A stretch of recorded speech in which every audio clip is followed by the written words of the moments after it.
Hey, good day to you. This is Todd. I am a regular dude walking in the Word. Hey, a few days ago we talked about in episode, like the episode before the last one, episode 20, we talked about mold remediation in the Bible. Today we are continuing that discussion because it talks about more about mold remediation and how you take care of that mold remediation. Just like we had leprosy, and it talked about how you were separated if you had leprosy.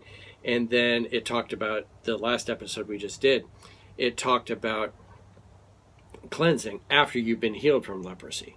Well, these are steps today that we talk about in mold remediation, how you deal with that mold. And again, just a reminder in case you didn't know this, I own a company where we do mold remediation, and we're licensed by the state of Florida for mold remediation.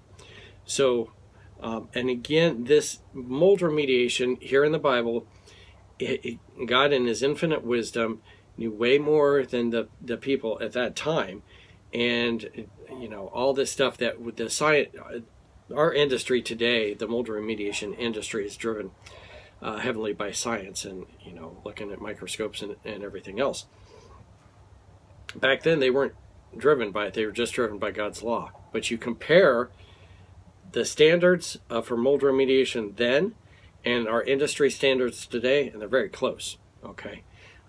So anyway, it's an amazing thing when you understand mold remediation here in the Bible and then mold remediation in our present day. Also, I want to point out in the King James Bible, it translates it leprosy in the home. Who ever heard of leprosy on the walls? Okay. Again, that's why I like to use some of the modern translations, because when you use the King James, I don't talk in King James. Okay. I don't, walk down the road and say, "Oh, brother, blessed be thee as I go to rideth upon my horse." I don't say that. And so these modern translations talk like the way I talk, okay? And we have mold we have mold today, and so that would have been the thing. There was not leprosy on a house, okay? So again, so if you see that in the King James, keep in mind it should be mildew or mold. It shouldn't be leprosy on the house. All right, so let's read here today. This is taken from Leviticus chapter 14, verses 33 to 57. Again, it's a longer section, not as long as yesterday, but it's a lot of details in here, and it's hard to break it up. So some of these longer episodes, I have to go longer because you can't get a break. It's hard to break that up into two episodes because it's one thought. So again, mold remediation here. This is Leviticus chapter 14, verses 33 to 57. Then the Lord said to Moses and Aaron, "When you arrive in Canaan, the land I'm giving you, as your possession, I may contaminate some of the houses in your land with mildew. The owner of such a house must then go to the priest and say, 'It appears that my house has some kind of mildew.' Before the priest goes in to inspect the house, he must have the house emptied, so nothing inside will be pronounced ceremonially unclean. Then the priest will go in and examine the mildew." Let me stop there. When it says it says before the priest goes in to inspect the house, the house must be emptied, so nothing inside will be pronounced ceremonially unclean. Same thing we do today. Okay, so if I walk into a house and I see that there's mold on a wall, and I know it's on the back side of that wall, on the drywall on the back side, I'll tell people, "Hey, you know what? You should take everything out before the house gets contaminated with this mold spreading." And also, when I do the remediation, if that area is not affected, we're going to contain it off. Is what we're going to do. We're going to build like temporary walls with visqueen, so that area is contained off, so we don't contaminate the whole rest of the house. And so that's what he was saying here. Get the stuff out of the house so it's not all contaminated. Because if I have to clean a whole house because it wasn't contained properly, it costs a whole lot of money and it's a lot of labor. But if we contain that area, if I build a containment, you'd call it, in that area where around the mildew was, then it's easy for me to clean everything inside that containment in that little area. And so that's exactly what was happening here. Okay. Verse 17. Then the priest will go in and examine the mildew on the walls. If he finds greenish or reddish streaks and the contamination appears to go deeper than the wall's surface, the priest will step outside the door and put the house in quarantine for 7 days. Okay. Naturally, he steps outside the house because you don't want to be breathing that stuff in. Okay. God, in his infinite wisdom, said that. And then, two, when he's saying if it's not just on the surface but it goes into that wall, that needs to be taken care of. In the same way, when mold is on a drywall, I know that it's usually not just on the surface. The whole section of drywall needs to be taken out. Verse 39, on the seventh day the priest must return for another inspection. If he finds that the mildew on the walls of the house has spread, the priest must order that the stones from those areas be removed. The contaminated material will then be taken outside the town to an area designated as ceremonially unclean. Next, the inside of the walls in the entire house must be scraped thoroughly and the scrapings dumped in the unclean place outside the town. Other stones will be brought in to replace the ones that were removed, and the walls will be replastered. Okay? So again, you're taking all the contaminated materials away outside the camp. Well, that's the same thing we're doing. We're taking the contaminated materials, we're bagging it up, sealing those bags, and taking it out of the house and taking it to the dump. Okay?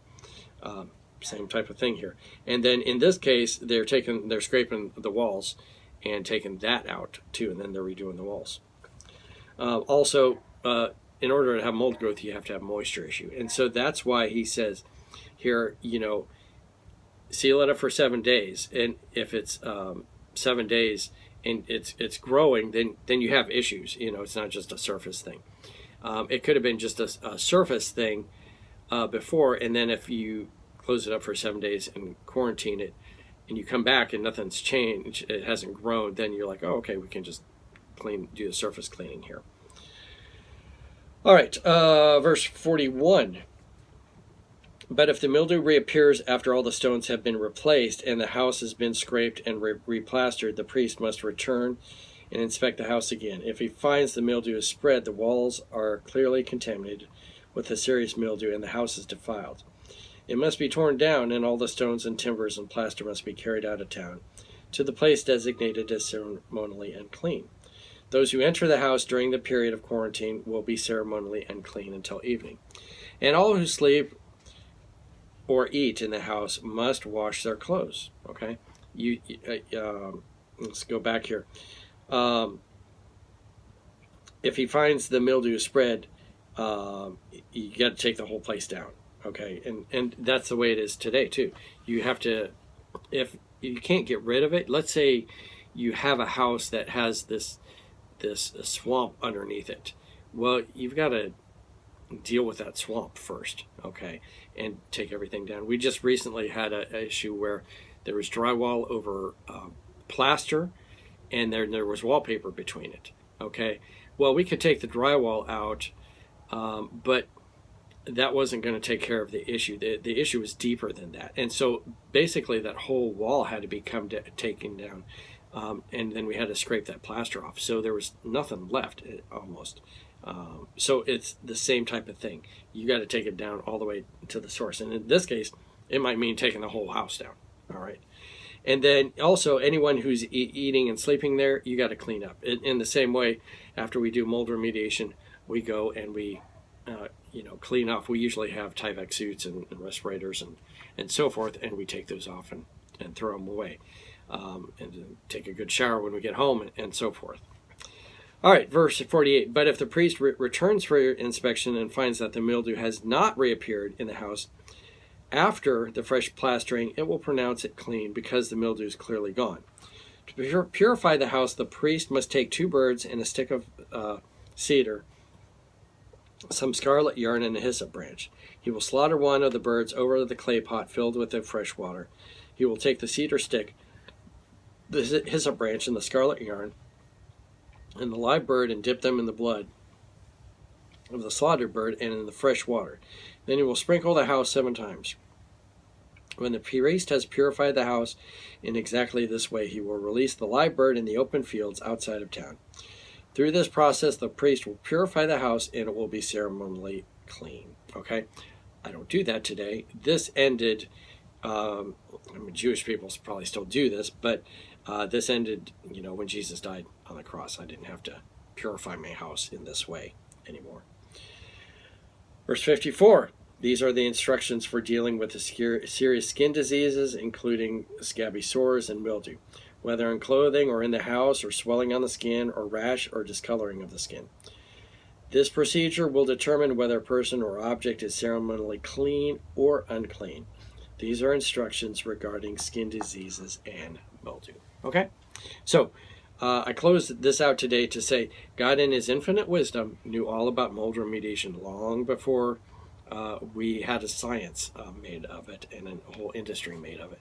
And it goes right along with what our industry standards are for today. All right, thanks for watching. I'm just a regular dude walking in the Word, and I look forward to seeing you tomorrow as we continue our journey through Leviticus. Lord's blessing. I'll see you then.